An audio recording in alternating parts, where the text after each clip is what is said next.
આજે સુરત મહાનગરપાલિકા સંચાલિત નગર પ્રાથમિક શિક્ષણ સમિતિની સામાન્ય સભામાં વિરોધ પક્ષનો કામને લઈ વિરોધ કરતા ગરમાઈ હતી।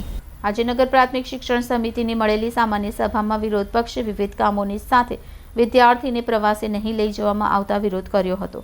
સાથે બૂટ મોજાનો ઓર્ડર મોડો આપતા વિરોધ કર્યો હતો, જેથી સામાન્ય સભા ગરમાઈ હતી અને રામ મંદિરે શિક્ષણ સમિતિની સભામાં મુદ્દો ઉછળ્યો હતો।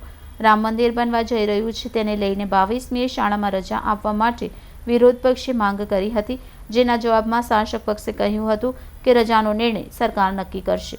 વધુમાં કહ્યું કે સ્કૂલમાં જ રામ મંદિરની ઉજવણી થાય તેવી માંગ શાસક પક્ષે સરકાર પાસે માંગ કરી છે અને ભગવાન સ્વામી વિવેકાનંદની જેમ ભગવાન રામનું ચિત્ર આપવાની માંગ કરાઈ છે। નવા સીમાંકરણમાં આવેલા વિસ્તારમાં એસએમસીને 35 જેટલી શાળાઓનો કબજો મળ્યો નથી। માત્ર હવે 2.5 મહિના માટે 2200 વિદ્યાર્થીને બૂટ મોજા યુનિફોર્મ આપવામાં આવશે। લેબ ટેસ્ટ કરાવ્યા વગર જ વર્ક ઓર્ડર આપવામાં આવ્યો હોવાનો વિપક્ષે આરોપ મૂક્યો છે। પ્રાથમિક શિક્ષણ સમિતિની સામાન્ય સભા હતી આજરોજ। સૌપ્રથમ તો પહેલી મારી રજૂઆત હતી 22મી જાન્યુઆરીના રોજ જે અયોધ્યામાં ભગવાન રામલલ્લાની ભવ્ય પ્રાણ પ્રતિષ્ઠા થવા જઈ રહી છે અને આખું વિશ્વ એનું સાક્ષી બનવા જઈ રહ્યું છે, ત્યારે નગર પ્રાથમિક શિક્ષણ સમિતિની શાળાઓના બાળકોને, શિક્ષકોને, વાલીઓને રજા આપવામાં આવે તો એ લોકો પણ ઐતિહાસિક ક્ષણની સાક્ષી બની શકે અને કાર્યક્રમોમાં જોડાઈ શકે।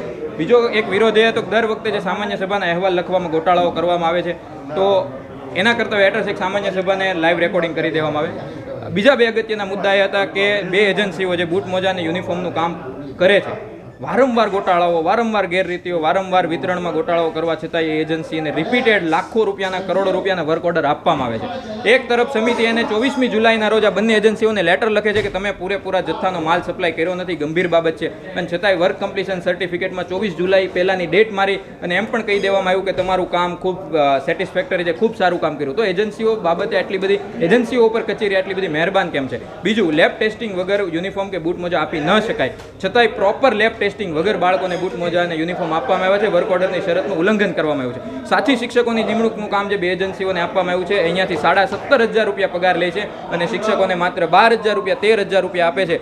દર મહિને લાખો રૂપિયાના વધારાના પૈસા કચેરી, સમિતિ એજન્સીને ચૂકવે છે। તો આ શિક્ષકોના અધિકારોના પૈસા, બાળકોના અધિકારોના પૈસા આ બધી એજન્સીઓની પૂર મહેરબાની કરવામાં શા માટે વાપરી દેવામાં આવે છે? તો આ તમામ મુદ્દે આજરોજ વિરોધ નોંધવામાં